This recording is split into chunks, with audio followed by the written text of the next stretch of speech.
ಹೆಂಗೆಂಗೋ ಇದ್ದಿದ್ ಫೋನ್ ಈ ತರ ಮಾಡ್ದೆ. ನಾನು ನಮ್ ನಕುಲನು ಬೆಳಗ್ಗೆ ಎದ್ದು ನಾವು ನಂಜನಗೂಡ್ ಹೋಯ್ತಾ ಇದ್ದೋ. ಹೋಗೋ ರೋಡಲ್ಲಿ ಸ್ವಾಮೀಜಿಗಳನ್ನ ಹೋಗ್ಬಿಟ್ಟಂತೂ ನಾವಂತೂ ಬೆಚ್ಚೋದು. ಬರೀ ಮೈಯಲ್ಲೇ ನಡ್ಕ ಹೋಯ್ತು ಕೂತವ್ರೆ.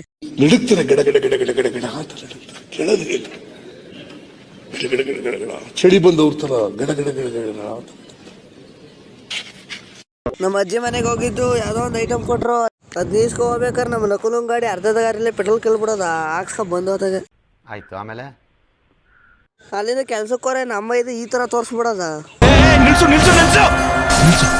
ಇದ್ಯಾಕಣ ನಾವೇ ನೋಡ್ಬಾರ್ದು ನಿಲ್ಸು ಅಂದಿಯೇ.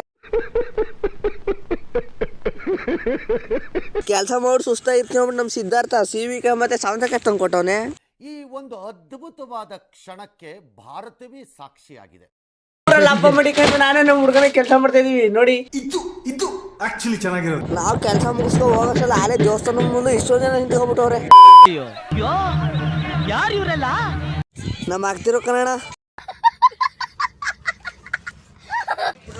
ಅಲ್ಲಿಂದ ಪಂಕ ರೆಡಿಯಾಗಿ ನಾನು ಒಂದೆರಡು ಬೀಟ್ ಹಾಕ ಬರೋದೆ. ಅದರ ಒಂದು ಹುಡುಗಿ ಪಡಾಯಿಸೋದ ಅಂತ ಹೋದೆ. ನನ್ ಮೇಲೆ ಆಣೆ ಇಟ್ಟೇಳು, ನನ್ ಮೇಲೆ ಆಣೆ ಇಟ್ಟೇಳು. ಸುಮ್ನಂದಿಕ ಅಂಬರೀಷಣ ದೇವ್ರ ಕೈ ಮುಖ ಬರೋದ ಅಂತ ಹೋಯ್ತಿದೆ. ಪಾಪ ಚೇಗುರು ಕೋಳಿ ಹೆಂಗ್ ಒದ್ದಾಡ್ತದ ನೋಡ್ರ ಹೊಟ್ಟೆ ಎಲ್ಲ ಉರಿತಾರ. ಹಂಗೆ ಹಿಂಗಂತಿದೆ. ಮನೆಗೆ ಹೋದ್ರೆ ಮಾಡಿರ್ತಾರ ಸರಿಯಾಗಿ ತಿಂತಿರದೆ.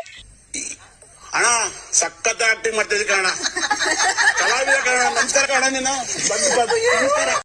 ಈ ಬಡದ ಅಂತೂ ಎಣೆಕ್ಲು ಬೀಟಕ್ಕೆ ಅತ್ತಿಂದ ಇತ್ತಿಂದ ಓಡಾಡ್ತಾ ಇರೋದೆ.